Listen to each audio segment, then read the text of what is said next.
जाना तो जा सकते हैं। एयरमैन बन जाओ एयरमैन।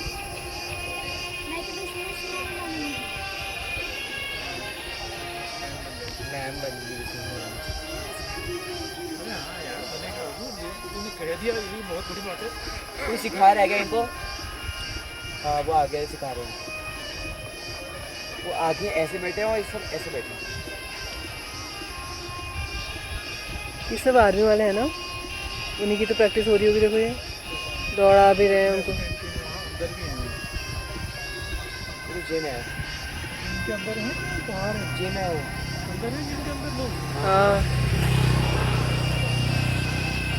वो है वो साइड में वो ट्रेडमिल।